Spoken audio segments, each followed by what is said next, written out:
In our last topic, we saw the importance of teaching our physical and spiritual children that godly marriages are always based on commitment to love the partner and not just physical appearance.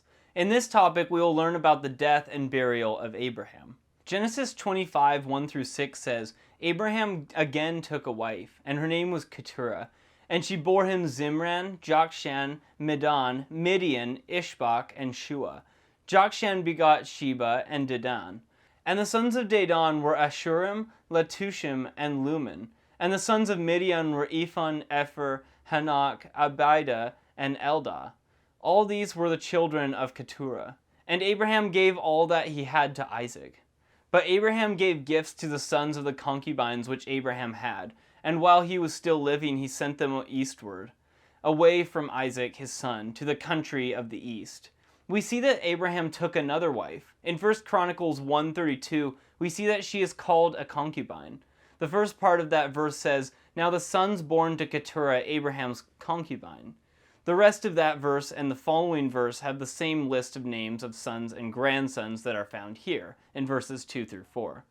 The descendants of Hagar through Ishmael, the descendants of Keturah, and the descendants of Esau, the brother of Jacob, all became the early fathers of the Arabs. As a result, many of the Arabs are also descendants of Abraham. That is why Genesis 21:12 becomes such an important verse, as that verse says, But God said to Abraham, Do not let it be displeasing in your sight because of the lad or because of your bondwoman. Whatever Sarah has said to you, listen to her voice, for in Isaac your seed shall be called.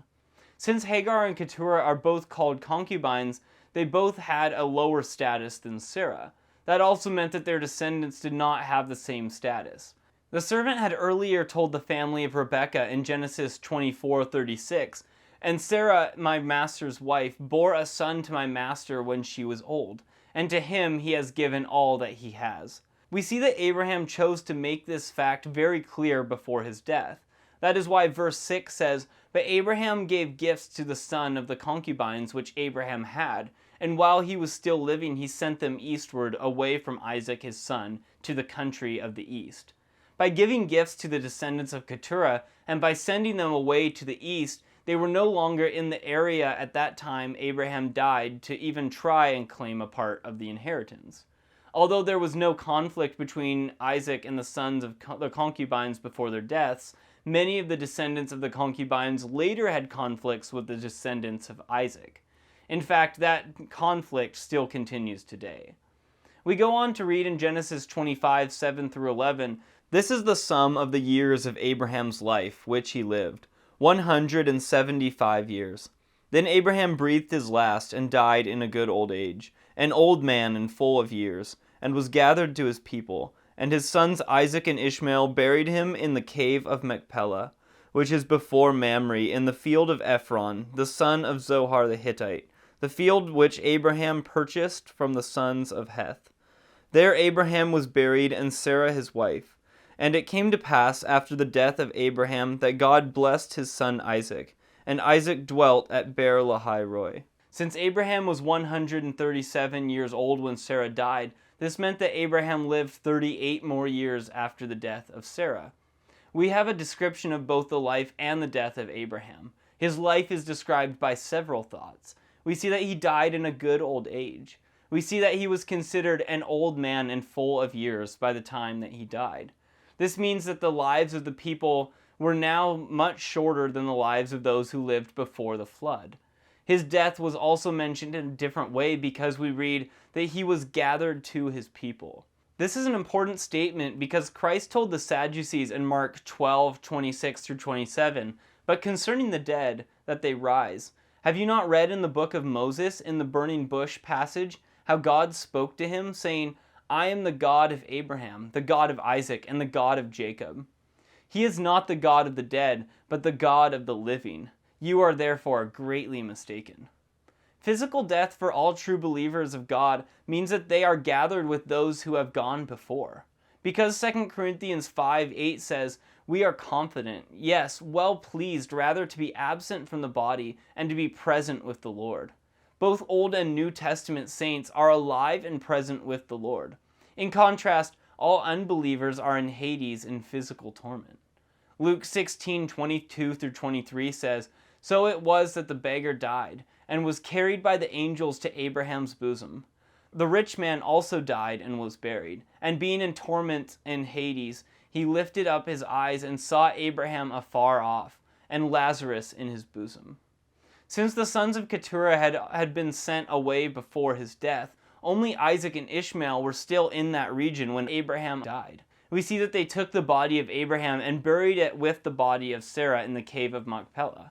This was the cave that Abraham had purchased from Ephron 38 years earlier when Sarah had died.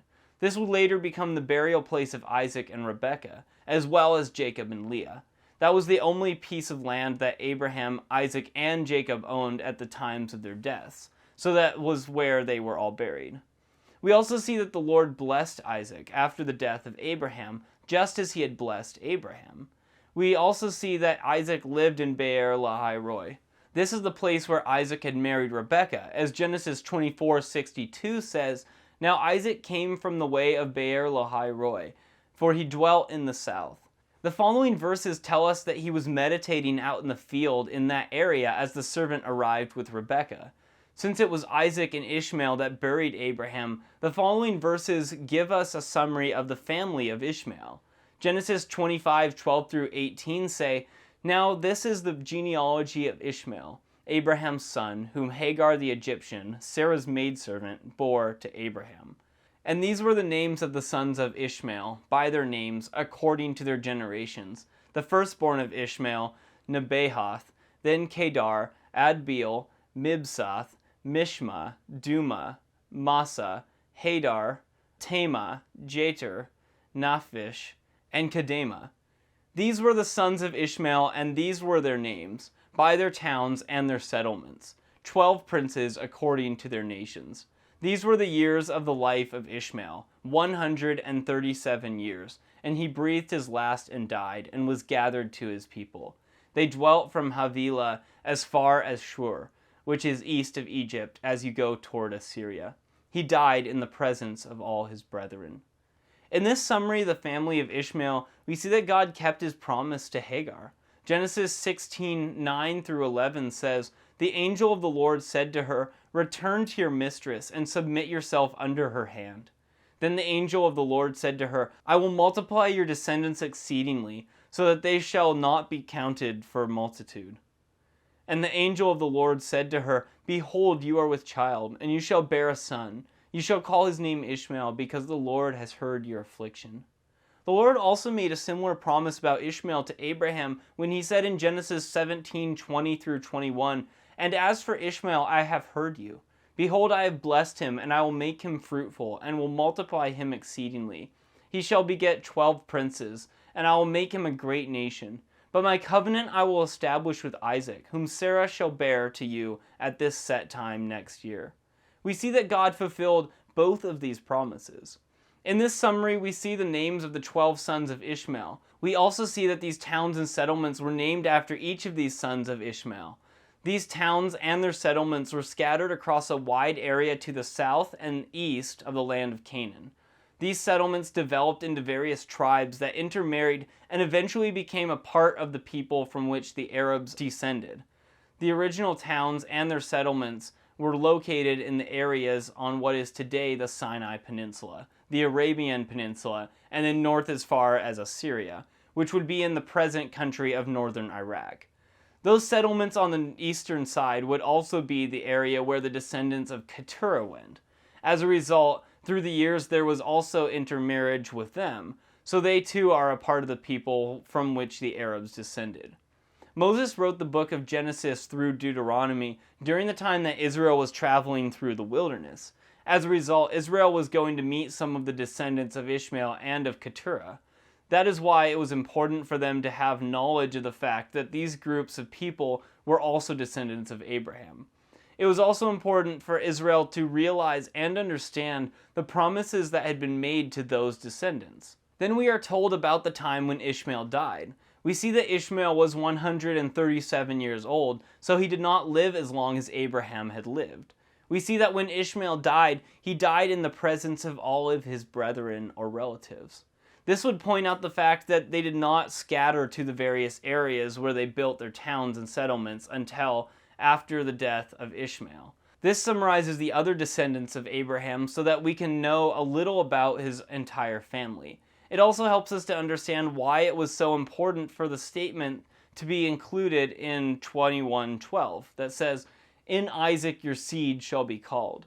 This made it clear that the statement God made to Abraham in Genesis 12:3, "And in you all of the families of the earth shall be blessed," would be carried on through Isaac, since Christ would one day be a descendant of Abraham and Isaac.